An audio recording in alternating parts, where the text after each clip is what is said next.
barotrauma, ¿cuáles son? Volúmenes tidales o volúmenes corrientes altos y presiones platós altas. Si es una presión plató alta, ya sabemos que la presión plató, ¿qué es? Es la presión equiparada directamente a nivel alveolar.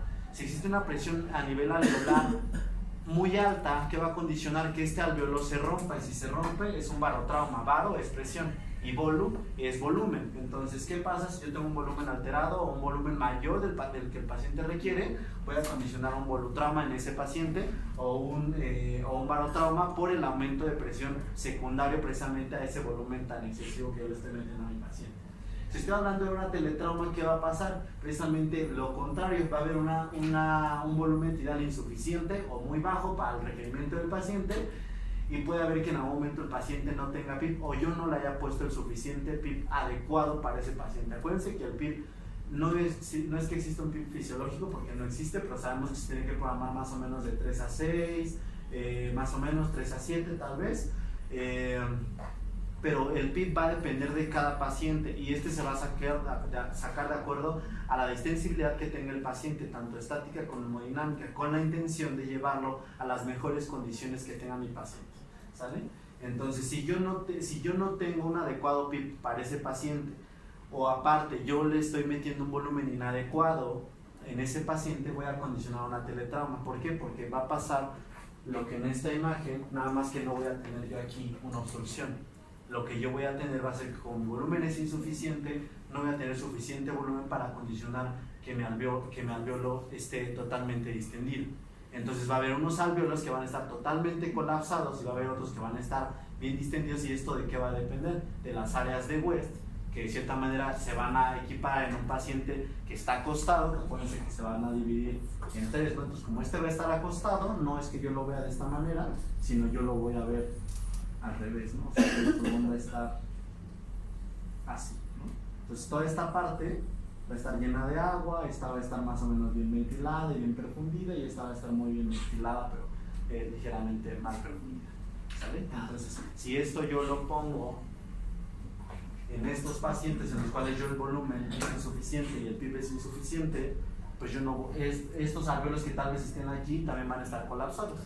Entonces, si esto está colapsado y esto está colapsado, solamente tengo muy poca área para poder llevar un adecuado intercambio gaseoso. Entonces, este paciente o estos pacientes van a tener alteraciones a este nivel y van a condicionar áreas de atelectasia. Es por eso que a veces, cuando tienen atelectasias o tienen secundario al apoyo mecánico ventilatorio o alguna otra situación asociada a la ventilación mecánica en general, generalmente lo que hacen es fisioterapia pulmonar y también se hace la realización de broncoscopías para destapar las áreas que pueden estar tapadas por secreción principalmente, ¿vale? Entonces, y el desreclutamiento alveolar, ¿no? O sea, eso es importante. ¿Por qué? Porque esto va de la mano con lo que en algún momento preguntaban de que si, las maneras de reclutamiento alveolar, las maneras de reclutamiento alveolar, ¿de qué se tratan?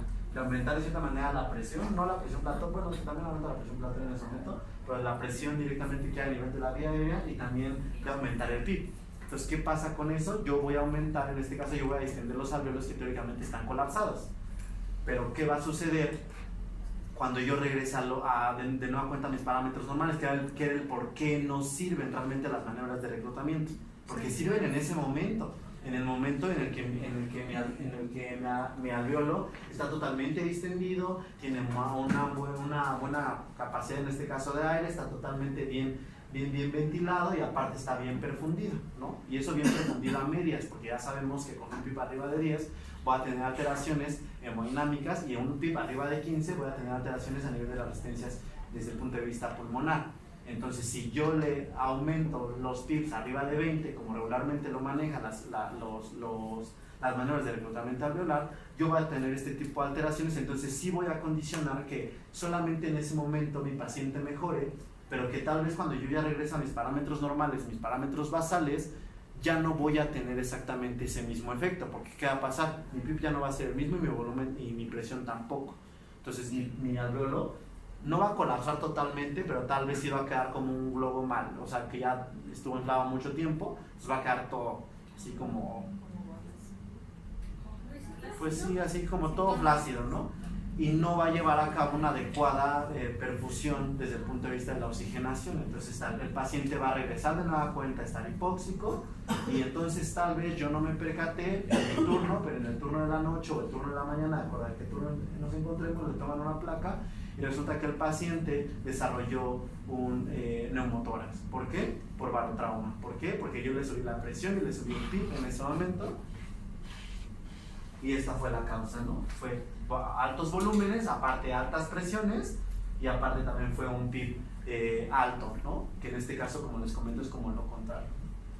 Y el biotrauma estaba directamente relacionado a la formación de radicales libres. Esto se los voy a preguntar, aunque realmente como tal no me toca, pero es importante porque estos radicales libres, al final de cuentas, todos los órganos lo producen.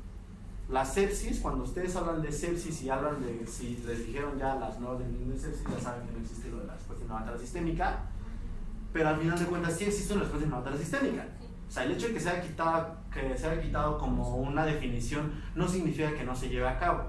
Así como pasa que me atropellen y me rompa la pelvis y voy a tener una respuesta inflamatoria sistémica en el pulmón, también lo voy a tener en el riñón, también lo voy a tener a nivel de todos los vasos. Primero a nivel local, donde tuve el golpe, y posteriormente se va a magnificar a todo el cuerpo, por eso es sistémico.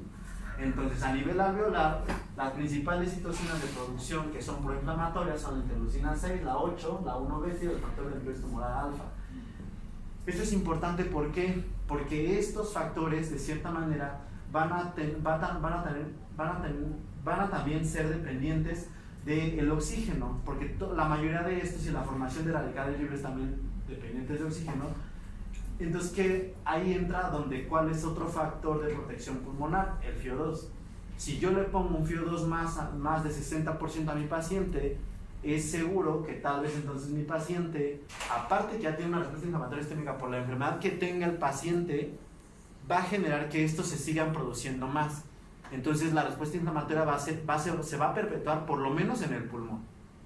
Tal vez ya en otro lugar no, pero por lo menos en el pulmón lo va a generar. Entonces ese es el por qué no se tiene que programar de inicio un FiO2 arriba de 60, si el paciente no lo requiere. ¿Que generalmente no lo requiere? No. Y si lo requiere, generalmente es por una patología que ya tiene de base y es una patología pulmonar, sí. ¿Qué tipo de patología tendríamos que realmente ver y estudiar realmente al paciente, ver si realmente lo que requiere es mayor presión, mayor volumen, o si realmente requiere oxígeno? Lo primero que nosotros tenemos que llegar a modificar de manera inicial es ver si la presión que yo estoy poniendo, si es un controlado por presión, es adecuada, si mi volumen que yo le programé es adecuado, y si con todo eso mi PIB que yo le programé y no es adecuado y de todas maneras la oxigenación es baja, entonces yo tal vez sí le tengo que manejar más oxígeno.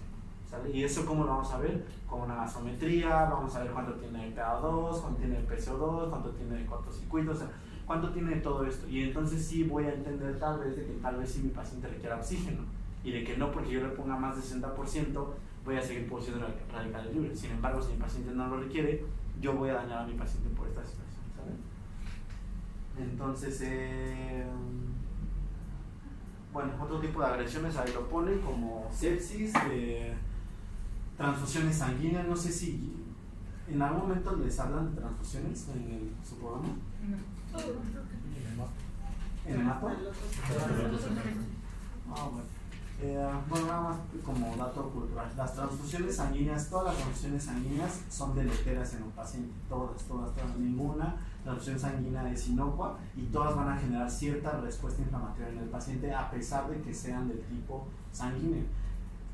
¿Qué es lo que se recomienda en la terapia intensiva o en los pacientes en estado crítico? Que sean concentrados eritrocitarios de hombre, que no sean de mujer, y la otra es que sean de menos tiempo, en este caso de refrigeración, o que sea lo más reciente posible extraer la sangre, porque entre más tiempo, más formación de radicales, más formación de respuesta inflamatoria va a tener cuando se lo transfunda, y las mujeres sí tienen mayor formación precisamente de este tipo de como anticuerpos, y entonces el cuerpo de la otra persona, al que se le va a transfundir la sangre, va a reaccionar más a la sangre de mujer que a la sangre de hombre, ¿sale? Pero estas son recomendaciones únicamente de transfusión.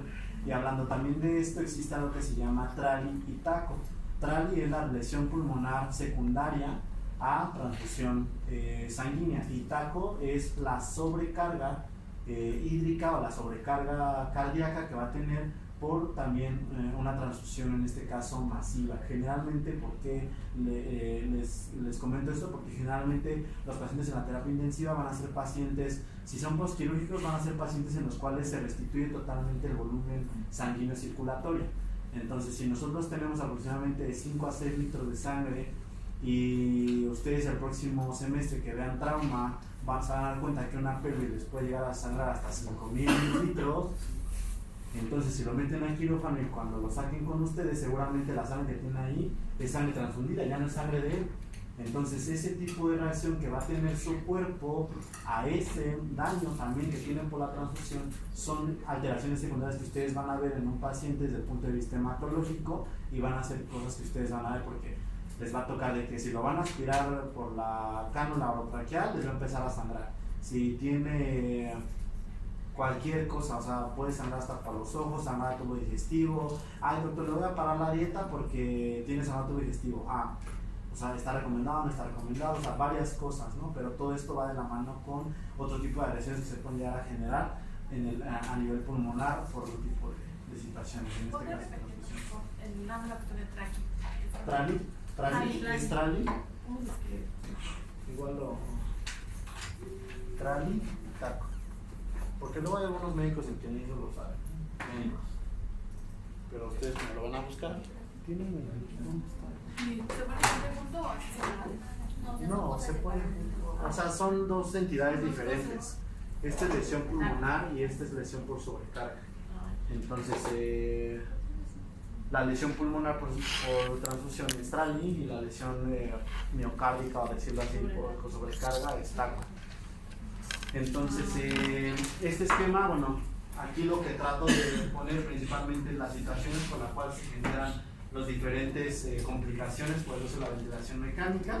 Lo importante, ver que directamente ahí va a haber diferentes células a nivel ventilatorio, pero las principales que van a desarrollar una respuesta inflamatoria y que van a responder al exceso de oxígeno van a ser los neutrófilos y también las células endoteliales, y van a producir las citocinas. ¿Qué más?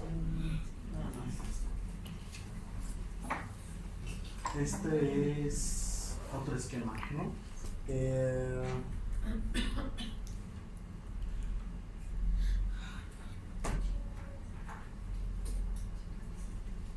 Aquí es desde el punto de vista, bueno, de volúmenes, es desde el punto de vista de los cuidados que debe tener el pulmón y las diferentes complicaciones que va a tener si yo no controlo de manera adecuada mi ventilación. Si yo controlo mi ventilador, teóricamente lo que yo voy a darle va a ser una protección pulmonar, porque eso es lo que pues les he venido repitiendo casi clase con clase. La intención de mantenerlo en una ventilación, en este caso controlada, precisamente es mantener esa protección pulmonar y tratar de mantener al paciente lo mejor que se pueda. ¿Cuál va a ser? Y el por qué también les comentaba que si ya vieron neuro, en esa parte de neuro el paciente no está recomendado estar totalmente sedado. Una, porque si yo lo controlo totalmente, están ustedes de acuerdo que el paciente no va a hacer ningún esfuerzo. Entonces, desde el punto de vista muscular, los músculos se van a atrofiar. Entonces, también es malo tenerlo totalmente controlado. Entonces, y también sí puedo protegerlo desde el punto de vista pulmonar, sí, pero yo puedo condicionar una atrofia o que mi paciente en algún momento tarde muchísimo más tiempo en el ventilador y no pueda salir rápido. Pero ¿qué va a pasar si yo no le doy tampoco, o mi soporte es muchísimo mayor del que requiere en algún momento, o yo no le estoy ventilando? Entonces va a tener alteraciones también por aumento de volumen, por aumento de presión, porque yo no lo estoy controlando de manera adecuada. O sea, yo aquí lo controlo bien, pero tal vez yo no lo estoy programando de manera adecuada y mi soporte va a ser muchísimo mayor tal vez a que el paciente requiere. Entonces, si requiere más de lo que yo le estoy dando, entonces yo voy a condicionar alteraciones, ¿no? Holotrauma, barotrauma, excesivo, oxígeno excesivo de cierta manera, y también voy a condicionar alteraciones. ¿Qué es lo que yo tengo que tener? Tratar de mantener al paciente en medio, en donde voy a estar cubriendo sus requerimientos, donde yo voy a estar cubriendo también la protección pulmonar de mi paciente, y desde el punto de vista en el cual mi paciente tampoco tenga esa dificultad o no esa asincronía entre el ventilador y el paciente, con la intención de que tenga menos días de ventilador Al ser menos días ventilado, tengo menos días de estancia y evidentemente tengo mayor sobrevida en el paciente. Este es otro esquema, no se alcanza a ver muy bien, pero al final de cuentas esto es un alveolo sano, por decirlo de una manera. Eso es un alveolo que ya está dañado. Tenemos una respuesta inflamatoria, interleucina 1, factor de necrosis tumoral. Los neutrófilos son quienes están precisamente activando y liberan también este tipo de citocinas. Los macrófagos van a liberar interleucina 8, factor de necrosis tumoral, interleucina 6, interleucina 10. Estas se las voy a preguntar.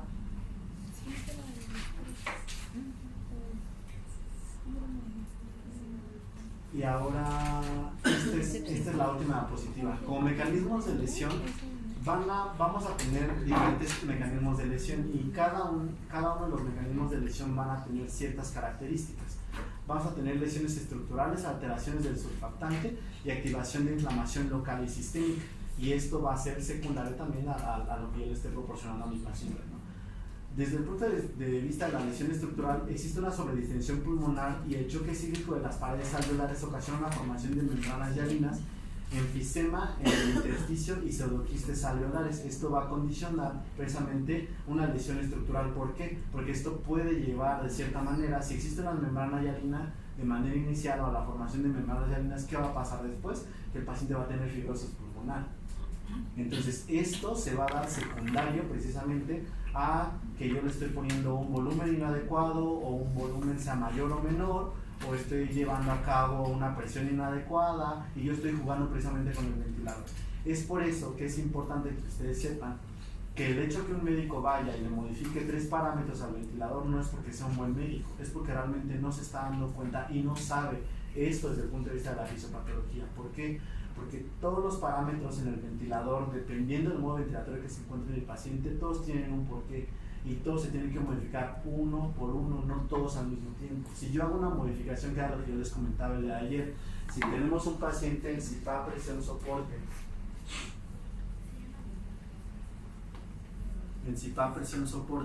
en donde yo puedo manejar el soporte y el PID o CPAP, la sensibilidad, que era lo que yo le estaba comentando. El principal, dejémoslo que siempre va a estar en 5 porque ya está como para quitarse el ventilador. Pero era lo que yo ayer les decía, que vamos a modificar el soporte o la sensibilidad de acuerdo a los requerimientos del paciente. Si yo llego y ustedes ven a un médico que le cambia las dos cosas al mismo tiempo, esto es por poner este ejemplo, ¿no? En este ejemplo tal vez sea un poquito más aceptable porque el paciente ya está haciendo las ventilaciones y la protección se la da el mismo paciente a sí mismo, a diferencia de los otros modos. Es para que les quede un poco más claro. Si yo tengo estos dos parámetros, yo puedo modificar cualquiera de esos dos parámetros. Si yo no sé qué modificar o yo modifico los dos al mismo tiempo, cuando yo tenga un resultado, ¿yo voy a saber qué fue lo que le ayudó al paciente? No. Eso pasa exactamente con los otros modos. Si yo me voy a un modo controlado por presión, un modo controlado por volumen, y yo tengo mis diferentes parámetros, yo tengo que ir modificando uno por uno. Si yo modifico todos al mismo tiempo, yo no voy a saber entonces qué requiere mi paciente. Si requiere más oxígeno, o si requiere más presión, o si requiere más tiempo inspiratorio, o si requirió tal vez, no sé, más volumen corriente, o requirió tal vez más flujo. ¿Por qué? Porque cada uno de esos parámetros van a condicionar alteraciones. En específico, la lesión estructural va de la mano con los cambios de presión. Y esto precisamente por la formación directamente de membranas hialinas, por el choque cíclico que va a haber entre los alvéolos que van a estar bien distendidos y en los alvéolos en los cuales no van a estar bien distendidos. Y esto va a condicionar de cierta manera que hasta el final mi paciente tenga cierto daño ya fibrótico o cierto daño ya estructural a nivel del pulmón. Esto se los digo ¿por qué? Porque al final de cuentas todos los pacientes en la terapia intensiva, si es que ninguno de sus profesores se los ha dicho, todos los pacientes que terminan la terapia intensiva, cuando ellos salen de una terapia intensiva tienen una mortalidad prácticamente del 50% a diferencia de cualquiera de nosotros que no hemos estado en una terapia intensiva hospitalizados. A 5 años. Se ha visto que todos estos pacientes se quedan con una respuesta inflamatoria sistémica continua y de por vida. y el daño que yo ya le ocasioné a mi paciente en ese momento por ventilarlo, por manejar aminas muy altas, por todo lo que ustedes gusten y manden que sea una terapia intensiva, va a condicionar que al final el paciente tenga cierta restricción. Y esto va de la mano con eso. O sea, si mi paciente yo le ocasiono cierta restricción por esa ventilación mecánica, seguramente si yo pudiera de manera hipotética hacerle a todos los pacientes antes de que entraran a la terapia intensiva una espirometría, por ejemplo, que es una prueba de funcionamiento pulmonar, y yo veo qué capacidades tiene, qué volúmenes, todo esto, resulta que lo meto yo a la terapia intensiva porque pues X lo requirió, y yo lo saco de la terapia intensiva vivo y le hago una prueba de ventilación igual como la que le hice previa a que estuviera en la terapia intensiva, seguramente esa prueba va a ser muchísimo peor a como había llegado. Y eso es casi seguro. ¿Y eso es por qué? Por esto. Entonces, si yo modifico los parámetros en mi ventilador de manera inadecuada, o todos al mismo tiempo, o es que pasa mucho. Y en todas las terapias intensivas, porque desafortunadamente los médicos somos muy ególatras. Entonces, si yo llego a mi turno y ustedes